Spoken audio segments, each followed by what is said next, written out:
Hello friends, welcome to PYQ discussion of polity. We are covering 30 years PYQ and this is the lecture number 19. We have already covered 18 lecture. So अगर आपने वो नहीं देखे तो आप उनको भी देखिए, काफ़ी वो अच्छे PYQ हमने डिस्कशन किया है। अच्छा, ऐसा स्पेशल हम क्या करते हैं डिस्कशन में? फर्स्ट, हर क्वेश्चन का हम डिटेल में सॉल्यूशन देखते हैं।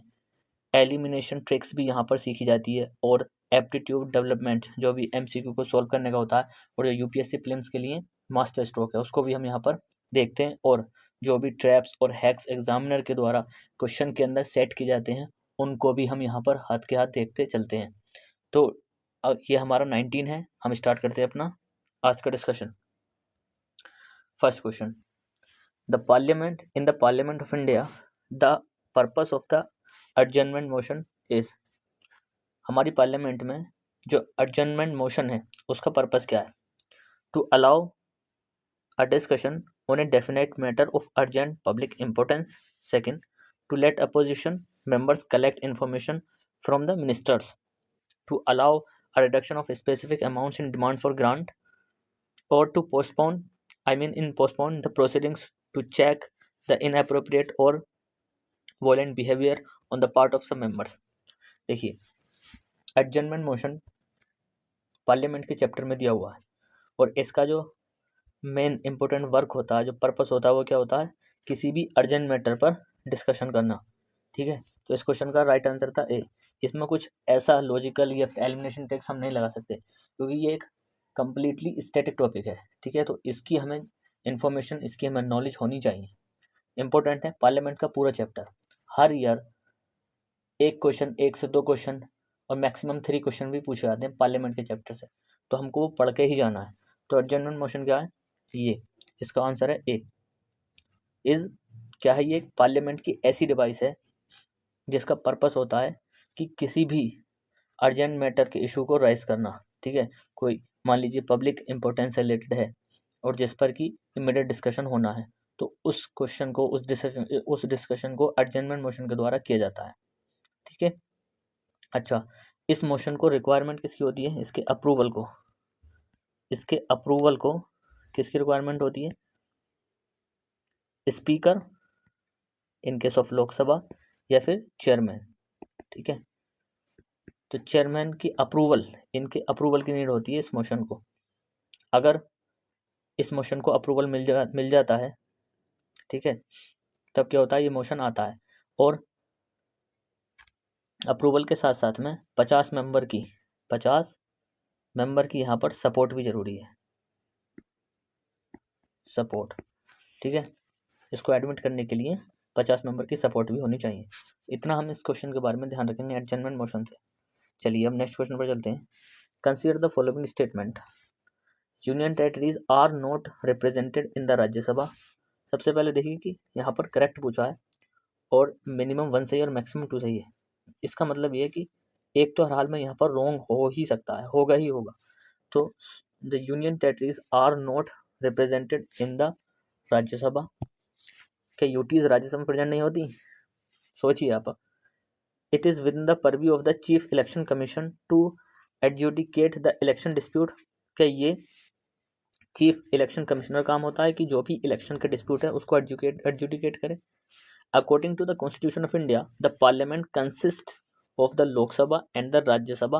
अब एक वर्ड यहाँ पर दे दिया ओनली, ओनली, और इस ओनली ने पूरा यहाँ पर स्टेटमेंट ये थर्ड इनकरेक्ट कर दिया। सबसे पहले तो हम इसको ही एलिमिनेट करेंगे। क्यों? क्योंकि पार्लियामेंट में लोकसभा भी होती है, राज्यसभा भी होती है, प्लस प्रेसिडेंट भी पार्लियामेंट का पार्ट होता है। इन तीनों को मिलकर के पार्लियामेंट बनती है। ओके, तो थर्ड तो हमने जैसे एलिमिनेट किया, हमारे 2 ऑप्शन यहाँ पर ये खत्म हो गए। अब 1 और नन ये बचा ना। चलिए इसको देखते हैं फर्स्ट को पहले। Union territories are not represented in the Rajya Sabha. भाई यूटी का रिप्रेजेंटेशन राज्यसभा में नहीं होता है, ये भी इनकरेक्ट है। क्यों नहीं होता है? होता है ना यूटीज का भी रिप्रेजेंटेशन, क्योंकि राज्यसभा में नॉमिनेटेड मेंबर्स भी तो होते हैं और वो कहाँ से होते हैं? वो तो यूटी से ही मोस्टली नॉमिनेट किए जाते हैं। ठीक है, तो ये तो हमारा रॉन्ग हो गया।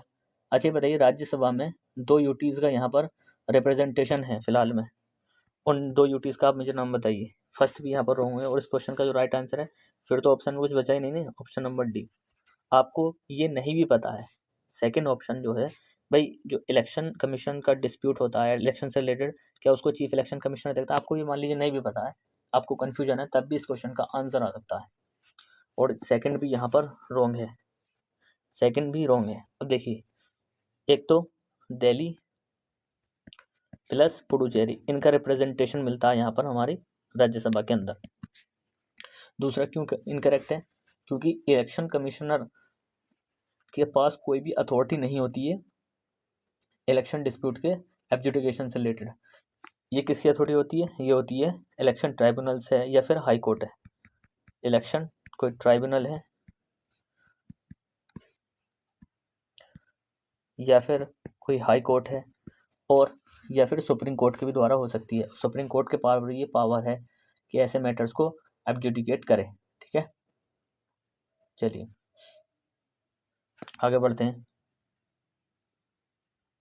थर्ड भी यहाँ पर हमारा रॉन्ग था। अच्छा, एक चीज़ हमें यहाँ पर इम्पोर्टेंट ध्यान देनी है कि राज्यसभा किस आर्टिकल में मेंशन है। राज्यसभा आर्टिकल 80 में मेंशन है, और ये according to the constitution parliament, ये किस आर्टिकल में मेंशन है, आर्टिकल 79। आर्टिकल 79 हमारा ये कहता है कि जो पार्लियामेंट है उसका कंपोजिशन लोकसभा है, राज्यसभा है और द प्रेसिडेंट है। ठीक है, इतना हमें ध्यान रखना है। देखिए 78, 79, 80 और 81, इसको हम ध्यान रखेंगे। सा से हमारा संसद मतलब पार्लियामेंट, ओके। रा से हमारा राज्यसभा और ला से हमारा लोकसभा। हिंदी में है ये, लेकिन हम ध्यान रख लेंगे तो इजी हमारा हो जाएगा ये आर्टिकल। चलिए, regarding the office of the Lok Sabha speaker, अब स्पीकर से क्वेश्चन आया, 2012 में क्वेश्चन पूछा गया था। क्या है क्वेश्चन, ही और शी कितने स्टेटमेंट में थर्ड करेक्ट पूछा है, मिनिमम 1 सही है और मैक्सिमम 3 भी यहाँ पर सही हो सकते हैं। चलिए फर्स्ट पढ़ते हैं। ही or she hold the office of, he or she holds the office during the pleasure of the president। चलिए second, he or she need to be member of the house at the time of his or her election but has to become a member of the house within the 6 month from the date of his election। अगर मान लीजिए कि वो member नहीं है house का, तब उसे क्या होना चाहिए, उसको मेंबर बनना चाहिए, 6 महीने के अंदर बन सकता है। वो मेंबर नहीं है तभी भी स्पीकर बन सकता है, ऐसा इसमें बोला जा रहा है।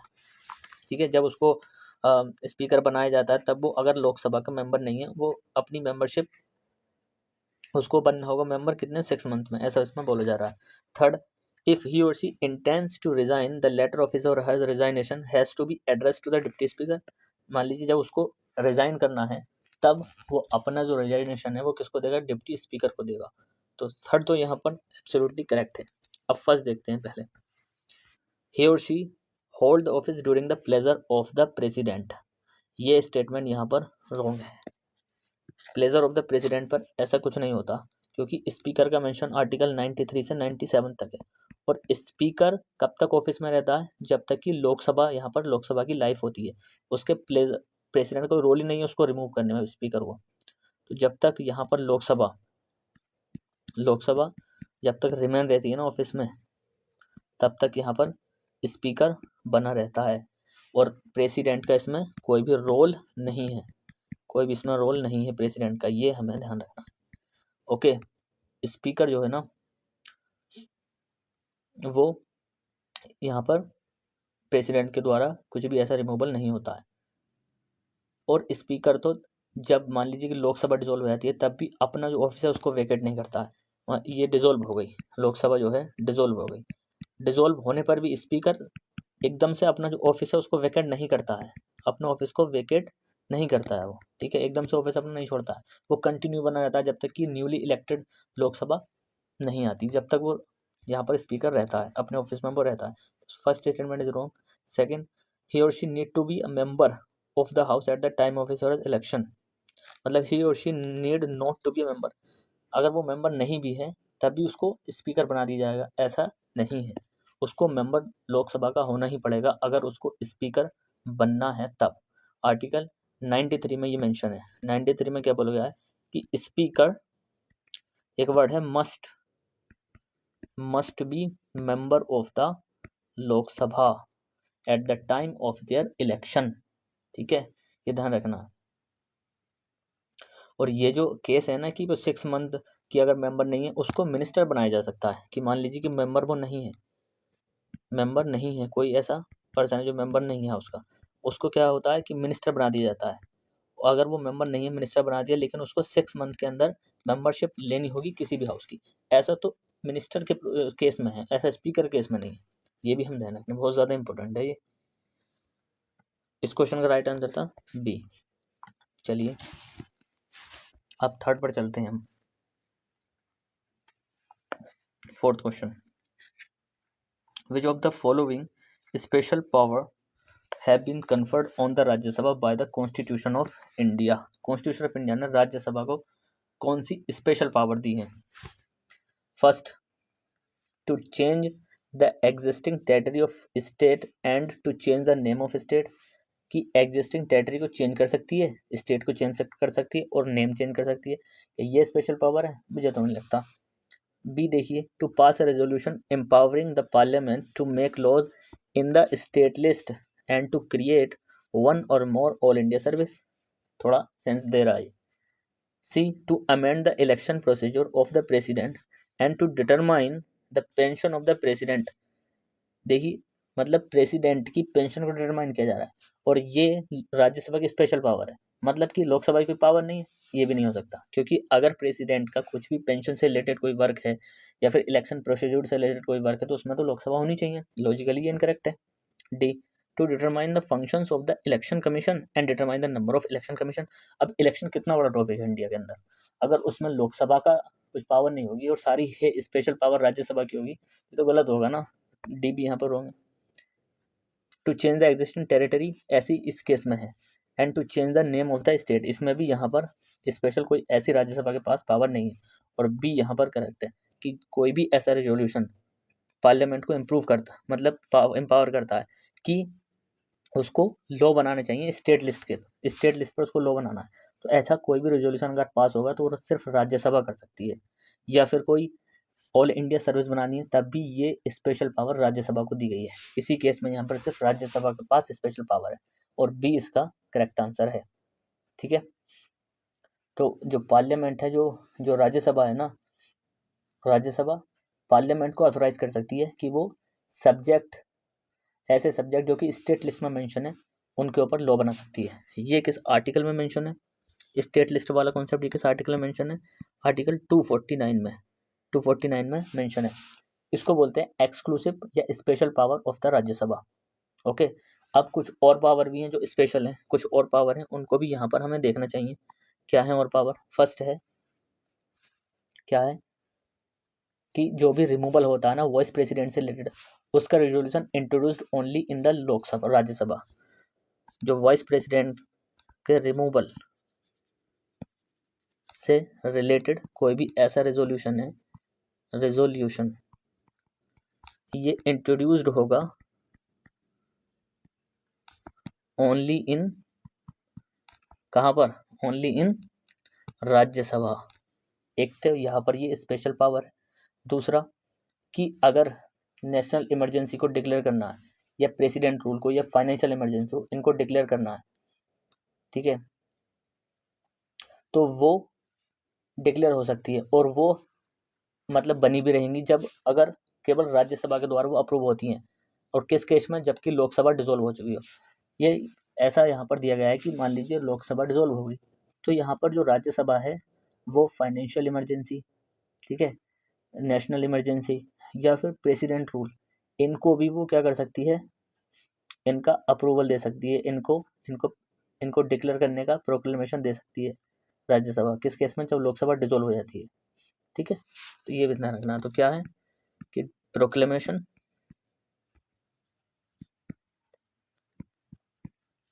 किसका प्रोक्लेमेशन? डिक्लेयरिंग नेशनल इमरजेंसी, ठीक है, या फिर प्रेसिडेंट रूल और या फिर फाइनेंशियल इमरजेंसी। किस केस में? If Lok Sabha dissolve. इतना यहाँ पर हमें ध्यान रखना है। इससे भी क्वेश्चन बन सकता है फ्यूचर में। Question number 5, a deadlock between the Lok Sabha and the Rajya Sabha calls for a joint sitting of the parliament during the passage of. तो डेडलॉक यहाँ पर क्या बोला जा रहा है कि लोकसभा और राज्यसभा के बीच में डेडलॉक क्रिएट हो जाता है, तो फिर जॉइंट सिटिंग किस केस में बुलाई जा सकती है? क्या ऑर्डिनरी लेजिस्लेशन के लिए, मनी बिल के लिए और कॉन्स्टिट्यूशनल अमेंडमेंट के लिए? इस क्वेश्चन को हम बार बार यहाँ पर डिस्कस कर चुके हैं पिछले सेशन।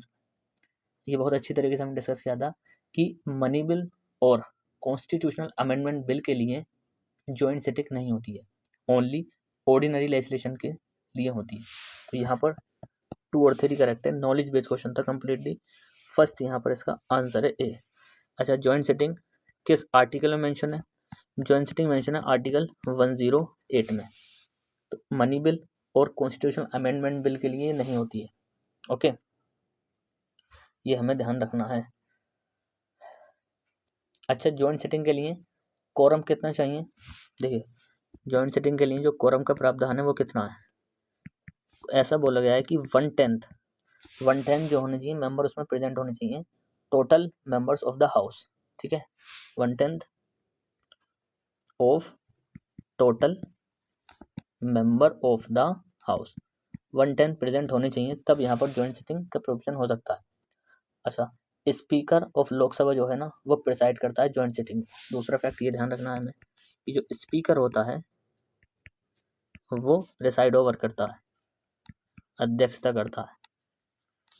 बुला तो कौन है? प्रेसिडेंट। ठीक है, इन देयर अब्सेंस अगर मान लीजिए कि स्पीकर नहीं है, सिंपल है, डिप्टी स्पीकर करेगा। डिप्टी स्पीकर भी नहीं है तब डिप्टी चेयरमैन करेगा। डिप्टी चेयरमैन भी नहीं है राज्यसभा का, तो कोई ऐसा मेंबर जो कि प्रेजेंट है उसको यहाँ पर प्रेसाइडिंग ऑफिसर ऐसा बना दिया जाता है, उसको इलेक्ट कर लिया जाता है। इतना सिंपल है। चलिए, इतना ही इस क्वेश्चन के बारे में ध्यान रखना था। ये भी क्वेश्चन 2012 में क्वेश्चन पूछा गया था। अब क्वेश्चन 2012 का एक और यहाँ पर है, which reference to the delimitation commission. Delimitation commission से क्वेश्चन 2023 में भी आया था, ध्यान दीजिए यहाँ कि भाई कितनी बार डिलिमिटेशन कमीशन हो चुका है, ऐसा क्वेश्चन था। आप इस 2012 का क्वेश्चन करके जाते तो 2023 के क्वेश्चन को ईजिली यहाँ पर बना सकते थे। First statement, the order of the delimitation commission can not be challenged in a court of law, can not be challenged when the order of the delimitation commission are laid before the Lok Sabha and state legislative assembly, they cannot effect any modification in orders। Generally हम क्या बोलते हैं कि जो any का concept होता है ना कि बोलते हैं कि एनी अगर है, ओनली है, कैन नॉट है, ये नहीं कर सकती, वो नहीं, उसको एलिमिनेट कर सकते हैं। लेकिन नॉलेज जो है ना हमेशा प्रेफर करती है, नॉलेज हमेशा प्रिवेल करती है एलिमिनेशन ट्रिक को। देखिए यहाँ पर कैसे कि जो ऑर्डर है ना डिलिमिटेशन कमीशन के, लॉजिकली ये होता है, लॉजिकली हमारा माइंड क्या कहता है कि यार चैलेंज हो सकता है कोर्ट में, लेकिन ये यहाँ पर बिल्कुल करेक्ट है कि जो भी ऑर्डर्स होंगे ना डिलिमिटेशन कमीशन, उसको किसी भी कोर्ट में चैलेंज नहीं किया जाएगा। और सेकंड स्टेटमेंट भी यहाँ पर करेक्ट है। जब ऑर्डर्स दे देता है डिलिमिटेशन कमीशन और वो लोकसभा या फिर स्टेट लेजिस्लेटिव असेंबली के पास में जाते हैं, तो वो भी कोई भी मॉडिफिकेशन वहाँ पर नहीं कर सकती। दोनों स्टेटमेंट यहाँ पर करेक्ट है और इसका सी इज द राइट आंसर। ये होता है हमारी नॉलेज रखे। हर जगह एलिमिनेशन ट्रिक्स एप्टीट्यूड नहीं काम करता। अब ये बताइए कि जो डिलिमिटेशन कमीशन है इसका कंपोजिशन कैसा होता है, इसके कंपोजिशन में कौन कौन होता है? देखिए, इसको देख लेते हैं। यहाँ पर जो डिलिमिटेशन कमीशन है इसमें एक सर्विंग या रिटायर्ड सुप्रीम कोर्ट जज होता है, सर्विंग या रिटायर्ड सुप्रीम कोर्ट जज होता है यहाँ पर, और ये इसका चेयरमैन होता है। चेयरमैन ये होता है इसका, ठीक है, ये इसका चेयरमैन होता है। और एक इलेक्शन कमिश्नर होता है। एक कौन होता है? Election commissioner. एक इलेक्शन कमिश्नर होता है। ये किसके द्वारा नॉमिनेट होता है? चीफ इलेक्शन कमीशन इसको नॉमिनेट करते हैं। कौन करता है? Nominate chief election commission. और इसके अलावा स्टेट इलेक्शन कमिश्नर्स भी होते हैं ऑफ द रिस्पेक्टिव स्टेट के। इसके अलावा कौन होता है? State election commissioners of respective state, ठीक है, ये भी होते हैं। अच्छा, ऑब्जेक्टिव क्या होता है डिलिमिटेशन कमीशन बनाने का, कि जो भी बाउंड्रीज है ना कॉन्स्टिट्यूएंसीज को, उनको रीएडजस्ट किया जाएगा, ठीक है, कि पॉपुलेशन के हिसाब से, या फिर जो सीट्स हमें एससी और एसटी के लिए रिजर्व करनी है, एससी और एसटी का आइडेंटिफिकेशन करने के हिसाब से उसको रिजर्व करनी है। अच्छा, डिलिमिटेशन कमीशन 4 टाइम्स यहाँ पर बन चुका है, और ये क्वेश्चन 2023 में पूछा था। कब हुआ 4 टाइम्स? एक तो होगा 1952 में, 1963 में, 1973 में, और 1990 या सॉरी यहाँ पर कब हुआ? एक तो हुआ 1952, 1963, 1973 और 2002 में। ये 4 दफ़ा यहाँ पर बन चुका है डिलिमिटेशन कमीशन। जैसे हमने देखा कि रिड्रॉ करता है दोबारा से लोकसभा और असेंबली कॉन्स्टिट्यूंसी, जो भी स्टेट लेजिस्लेटिव असेंबली होती है उनकी कॉन्स्टिट्यूंसीज को क्या करता है, रिड्रॉइंग करता है उनकी बाउंड्रीज को, ठीक है, ताकि जो भी चेंजेस पॉपुलेशन में हुए हैं उनको इक्वल तरीके से एडजस्ट किया जा सके, और जितनी भी पॉपुलेशन है ना, जितने पॉपुलेशन के ग्रुप्स हैं उनको फेयरली रिप्रेजेंटेशन मिल सके। ये सारा काम डिलिमिटेशन कमीशन का होता है, ठीक है, इतना यहाँ पर हमें देखना है। और हमने जैसे कि देखा क्वेश्चन में मेंशन था कि इनके जो भी इनका ऑर्डर होता है उसको कोर्ट के द्वारा यहाँ पर चैलेंज नहीं किया जाता है, और ना ही उनके ऑर्डर्स पर कोई भी मॉडिफिकेशन यहाँ पर होता है। चलिए question number 7, which of the following are the methods of the parliamentary control over the public finance? इसमें कितने स्टेटमेंट है? 5। ऑप्शन देखते हैं। सबसे पहले करेक्ट पूछा है 5, यहाँ पर 5 भी सही है, 4 भी सही है, 3 भी सही है, मतलब कुछ भी हो सकता है इस क्वेश्चन में, तो पढ़ना पड़ेगा पूरा। पढ़ते हैं चलिए। Placing annual financial statement before the parliament, क्या ये एक मेथड है पार्लियामेंट्री कंट्रोल का पब्लिक फाइनेंस के ऊपर?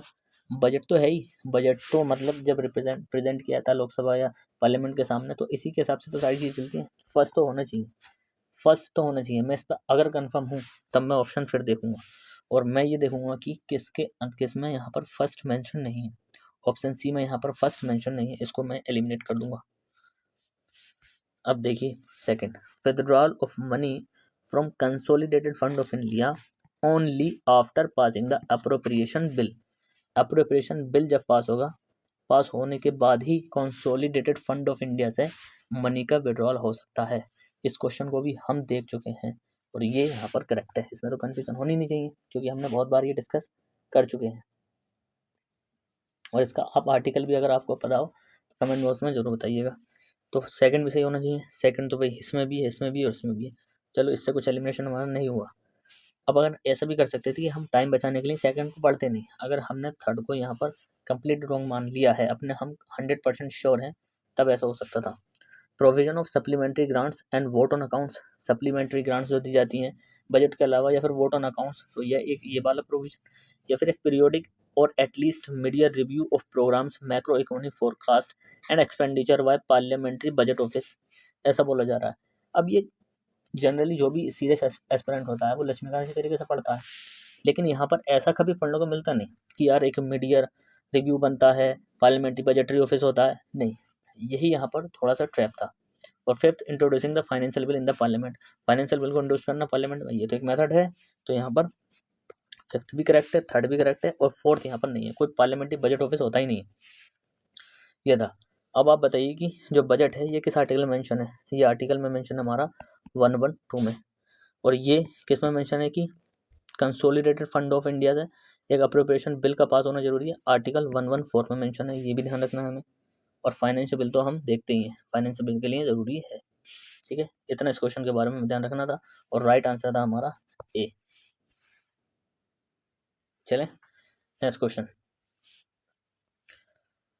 When the annual union budget is not passed by the लोक सभा, एनुअल बजट जब पास नहीं होता है लोकसभा के द्वारा तब क्या होता है, budget is modified and presented again, budget को मॉडिफाइड किया जाता है और दोबारा प्रेजेंट किया जाता है। The budget is referred to the Rajya Sabha for suggestion, budget को राज्यसभा के सजेशन के लिए रेफर किया जाता है। या union finance minister is asked to resign, union finance minister resign करता है। या फिर the prime minister submits the resignation of the council of ministers. यही है यहाँ पर इसका राइट आंसर कि मान लीजिए कि अगर लोकसभा, अगर यहाँ पर यूनियन बजट पास नहीं हुआ तब प्राइम मिनिस्टर को रिजाइनेशन सबमिट करना होगा पूरी काउंसिल ऑफ मिनिस्टर के साथ में, और D is the correct answer. ठीक है, तो उसका पास होना बहुत जरूरी है। 9, what is the difference between vote and account and the interim budget. Interim budget और वोट एंड अकाउंट में क्या डिफरेंस है। First, the provision of vote and account is issued by a regular government while an interim budget is provision used by caretaker government। भाई जो वोटन account है वो किसके द्वारा यूज किया जाता है, रेगुलर गवर्नमेंट के द्वारा, लेकिन जो एंट्रीम बजट है वो केयरटेकर गवर्नमेंट के द्वारा। Second, vote on account only deals with the expenditure in the government's budget while interim budget include both expenditure and the receipt. इस क्वेश्चन का क्या राइट आंसर है, इस क्वेश्चन का राइट आंसर क्या है। देखिए इस क्वेश्चन का राइट आंसर है ना वो ये सही है और ये गलत है। क्यों, क्योंकि जो एंट्रीम बजट होता है ये ज़रूरी नहीं है कि वो केयर टेकर गवर्नमेंट के द्वारा ही यूज़ किया जाए, ये तो हर कोई सी गवर्नमेंट यहाँ पर यूज़ कर सकती है एंट्रीम बजट को।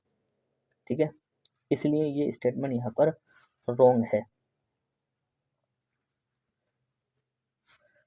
इसकी वजह से स्टेटमेंट यहाँ पर रॉन्ग है। और ये voter account only deals with the expenditure in the government. ठीक है, तो वोटर अकाउंट क्या होता है, इसमें ओनली एक्सपेंडिचर होता है। वोटर अकाउंट में क्या होता है, एक्सपेंडिचर होता है ओनली। देखिए होता क्या है कि मान लीजिए कि कोई भी विड्रॉल होना फंड का बियॉन्ड मार्च 31, तो उसके बाद में कोई फंड का अप्रोप्रिएशन बिल जब एक्ट का बनता है, जब प्रेसिडेंट अपनी असेंट दे देते हैं और जब असेंट मिल जाती है तो जो कंसोलिडेटेड फंड ऑफ इंडिया है उसमें से हम पैसे निकाल सकते हैं। ठीक है, और लेकिन इसका जो इनेक्टमेंट है वो टाइम लेता है, इसका इनेक्टमेंट क्या होता है, टाइम लगता है। इसलिए गवर्नमेंट यहाँ पर फंड को विड्रॉ नहीं कर सकती 31 मार्च के बाद में। इसी सिचुएशन को, इसी प्रॉब्लम को सोल्व करने के लिए लोकसभा वोट एंड अकाउंट लाती है जिसमें कि एडवांस में फंड मिल जाता है ताकि वो अपने एसेंशियल जो भी एक्सपेंडिचर है उसको कर सके। और ये बेसिकली जो वोट एंड अकाउंट होता है ना ये 2 मंथ्स के लिए होता है, ये भी हमें ध्यान रखना है, 2 मंथ्स के लिए होता है। और इसमें कितना होता है, 1/6 ऑफ टोटल एस्टिमेटेड बजट। ठीक है, इतना यहाँ पर होता है। जब तक कि अप्रोप्रिएशन बिल पास नहीं होता तब तक के लिए आता है, 2 महीने के लिए आता है। और ये बिल्कुल सही बात है कि जो वोटर अकाउंट है सिर्फ एक्सपेंडिचर यहाँ पर इंक्लूड करता है, जबकि जो इंटरिम बजट है इसमें दोनों होते हैं। इसमें क्या होता है, एक्सपेंडिचर भी होता है और रिसीट भी होता है। यहाँ पर सेकंड करेक्ट है, B is the right answer. When नहीं होगा, यहाँ पर होगा who was the speaker of the first Lok Sabha, easy question, GB Mavalkar यहाँ पर राइट आंसर है। फर्स्ट स्पीकर कौन थे, जीबी मावलकर। तो इतना हमें यहाँ पर ध्यान रखना है। अब इसमें क्वेश्चन हुकुम सिंह, के मुंशी और यूएन देवर, इनके बारे में हमें अपने थोड़ा सा गूगल से सर्च करके यहाँ पर लिखना होगा। तो आप इतना काम यहाँ पर कर सकते हैं कि हुकुम सिंह के बारे में थोड़ा सर्च कर लीजिए, के मुंशी के बारे में पढ़ देंगे और यूएन देवर के द्वारा, ताकि ये अगर फ्यूचर में स्टेटमेंट रिपीट हो तो हम यहाँ पर इजीली कर पाए। तो ये था हमारा आज का सेशन। ठीक है, मिलते हैं यहाँ पर नेक्स्ट सेशन में, तब तक के लिए शुक्रिया।